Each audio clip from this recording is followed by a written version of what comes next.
السلام علیکم۔ جی وعلیکم السلام۔ آپ خیریت سے ہیں جی؟ جی سر اللہ کا شکر ہے، میں خیریت سے ہوں۔ مجھے آج آپ سے ایک سوال پوچھنا ہے، وہ یہ ہے کہ اسلام کا جو قانون طلاق ہے وہ کیا ہے؟ میں یہ آپ سے ریکویسٹ کروں گا کہ کائنڈلی کہ آپ کسی بھی مسلک، چاہے وہ فقہ حنفی ہے یا مالکی ہے یا شوافی ہے یا جعفری ہے، ان سے ہٹ کے آپ یہ کائنڈلی گائیڈ کر دیں کہ اس میں قرآن کیا کہتا ہے، نبی کریم صلی اللہ علیہ وسلم کی احادیث مبارکہ میں یا آپ کی سیرت مبارکہ سے جو واقعات ملتے ہیں ان کی روشنی میں، اور صحابہ کرام نے ان میں جیسے چار خلفائے راشدین نے اپنے ادوار میں جو فیصلے کیے ہیں ان کی روشنی میں آپ کائنڈلی ضرور بتائیے گا۔ تو اس میں یہ دیکھیں کہ طلاق کا جو لغوی معنی ہوتا ہے نا، وہ ترک کرنا، چھوڑنا ہوتا ہے، اور یہ بھی سیم اسی طریقے سے ہوتا ہے کہ جیسے آپ ایجاب و قبول کرواتے ہیں نا نکاح کے ساتھ، ایک دفعہ ہی کہتے ہیں، تو طلاق کا جو لفظ ہے نا وہ بھی ایک دفعہ ہی ہونا چاہیے۔ ہمارے لوگوں کی ٹریننگ یا تربیت یہ ہونی چاہیے کہ جب بھی آپ اس طرح کا کوئی مسئلہ ہو یا کوئی طلاق کی کوئی صورتحال بن جائے تو وہ ایک دفعہ ہی بولیں۔ اور پھر اس میں جو قانون شریعت ہے وہ یہ ہے کہ یہ بھی سیم نکاح کی طرح، جیسے ایک بندہ اپنے ہوش و حواس میں بیٹھتا ہے، اپنے ارادے کے ساتھ بیٹھتا ہے، اس کو مجبور یا مقہور نہیں کیا جاتا ہے کسی بھی طریقے سے، اور دو عادل گواہوں کے سامنے، اور جو کہ بالغ ہوں، ان کے سامنے بیٹھ کر وہ کہیں کہ میں اس عورت کے ساتھ نہیں رہ سکتا ہوں، میں اس کو طلاق دے رہا ہوں۔ یہ اصل طریقہ ہے طلاق دینے کا، ہوش و حواس کے ساتھ، ٹھنڈے دل کے ساتھ، سوچ سمجھ کر۔ قرآن پاک نے بھی کہا ہے نا سورہ بقرہ آیت 227 میں، وَإِنْ عَزَمُوا الطَّلَاقَ فَإِنَّ اللَّهَ سَمِيعٌ عَلِيمٌ۔ جب تم طلاق کا عزم کر لو، عزم ہوتا ہے پکا ارادہ اور پختہ ارادہ، اور اس میں سوجھ بوجھ اور سوچ ہوتی ہے لازمی۔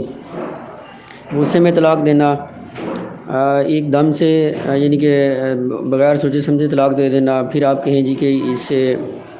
طلاق واقع ہو گئی ہے، تو ایسی صورت نہیں ہے۔ وہ فقہا کے اختلافی صورتیں ہیں جو کہ ہمارے معاشرے میں آپ ڈراموں میں، فلموں میں یا معاشرے میں دیکھتے ہیں نا، وہ فقہی اختلافات اور فقہا کی آراء ہیں جو کہ نافذ کر دی جاتی ہے۔ ادروائز یہ بھی سیم نکاح کی طرح ہوتی ہے کہ آپ ہوش و حواس کے ساتھ، کسی نے مجبور نہ کیا ہو، جبرن نہ ہو، عادل گواہ آپ کے سامنے بیٹھے ہوں، اور آپ لوگوں سے مشورہ کر کے، اور آپ یہ دیکھیں کہ اب جو ہے نا اتفاقی اور ناچاکی کی بالکل اصلاح ہو ہی نہیں سکتی ہے، میں اس عورت کے ساتھ رہ ہی نہیں سکتا، یا عورت یہ سوچے کہ میں اس مرد کے ساتھ کسی صورت نہیں رہ سکتی ہوں، کوئی صورت نظر آ بھی نہیں رہی ہے، تو پھر ان میں نا علیحدگی کر دی جاتی ہے۔ یہ ایک یعنی کہ بہت بڑا معاملہ ہے جس کو کہ ہمارے ہاں ایک مذاق کی صورت میں وہ کر دیا جاتا ہے۔ تو یہ شرائط ہیں، نمبر ایک کہ عادل گواہ ہوں اور بالغ ہوں، ان کے سامنے کہا جائے، ہوش و حواس کے ساتھ اور اپنے ارادے اور اختیار کے ساتھ، یہ تین شرائط ہیں۔ پھر آگے اس میں آپ نے پڑھا ہوگا، فقہی کتابوں میں لکھا ہوتا ہے کہ رجی طلاق ہے، بائن ہے، مغلظہ ہے۔ رجی طلاق میں یہ ہوتا ہے کہ اگر اس نے اپنی بیگم کو ایک دفعہ ہوش و حواس کے ساتھ دو عادل گواہوں کی موجودگی میں ایک طلاق دے دی اس نے، اور بعد میں اس کو فیل ہوا، کیونکہ عورت کی عدت ہوتی ہے 3 ماہ، اس کے دوران اس نے رجوع کر لیا، تو اب ایک طلاق اس سے ساقط ہو گئی ہے۔ اب 1-2 سالوں کے بعد پھر اس نے دیکھا کہ میں اس عورت کے ساتھ نہیں رہ سکتا ہوں، پھر وہ 2 عادل گواہوں کی موجودگی میں اس نے اس کو طلاق دے دی، اب یہ طلاق بائن ہو جائے گی۔ اب اگر وہ رجوع کرے گا تو اس کو دوبارہ سے 2 گواہوں کی موجودگی میں نکاح کرنا پڑے گا۔ اچھا، اس کے بعد پھر 3-4 سال گزرے، اس نے کہا کہ میں اس عورت کے ساتھ نہیں رہ سکتا ہوں، کوئی صورت بن نہیں رہی ہے، 3 طلاقیں دے دیں، یہ طلاق مغلظہ ہو جائے گی۔ اب وہ آپس میں مل نہیں سکتے ہیں کسی بھی صورت میں، ٹھیک ہے، اب وہ جدا ہو گئے، چونکہ 3 چانس جو قرآن پاک نے بتایا نا کہ 3 دفعہ اس کو مہلت دی جائے گی، وہ یہ اصل میں حقیقی صورت اس کی یہ ہے۔ ہمارے یہاں کیا ہوتا ہے کہ ایک بندہ غصے سے بھرا ہوا ہے، بحث ہو رہی ہے کسی بھی گھر کے معاملے میں یا پیسوں کے معاملے میں، ایک دم اس نے بولا طلاق طلاق طلاق، اب وہ بات ہی ختم ہو گئی جی۔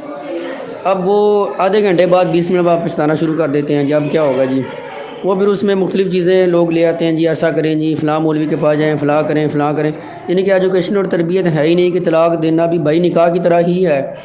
آپ لوگ تھوڑا سمجھے تو صحیح قرآن کے اس فلسفے کو، یا شریعت نے جو قانون دیا وہ مذاق نہیں ہے، آپ نے اس کا مذاق بنایا ہوا ہے۔ ہمارے ہاں اس چیز کو مذاق کہہ لیتے ہیں جی کہ 3 دفعہ ہو گئی ہے، اب اس میں اگر آپ نباہ کریں گے تو وہ مذاق ہوگا، حالانکہ یہ مذاق نہیں ہے۔ جی بہت شکریہ آپ کا کہ آپ نے میرے سوالوں کو بہت آسان لفظوں میں جواب دے دیا۔ ہمارے چینل کا مقصد بھی یہ ہے کہ ہمارے بعض علماء کرام، ظاہر سی بات ہے کہ ہمارے ملک کے اندر مختلف مسالک ہیں، فرقے ہیں، جبکہ ہم یہ چاہتے ہیں کہ ہم ان مسالک اور فرقوں سے ہٹ کے دین کو سمجھیں. تو کوئی بھی جب ہم کسی عالم سے بات کرتے ہیں تو وہ سٹریس کے ساتھ یہ لازمی کہتے ہیں جی ہم تو اپنے فرقے کی بات کریں گے. تو آپ سے یہ گزارش کی گئی کہ آپ ہمیں دین کے بارے میں بتائیں. اور اس میں یہ بھی ہم نے اسی لیے اہتمام کیا ہے کہ لوگوں کی آسانی کے لیے ہم نے اس چینل کو شروع کیا تاکہ وہ اپنے مشکل سوالات کو آپ سے سمجھ سکے اور آپ سے پوچھ سکے.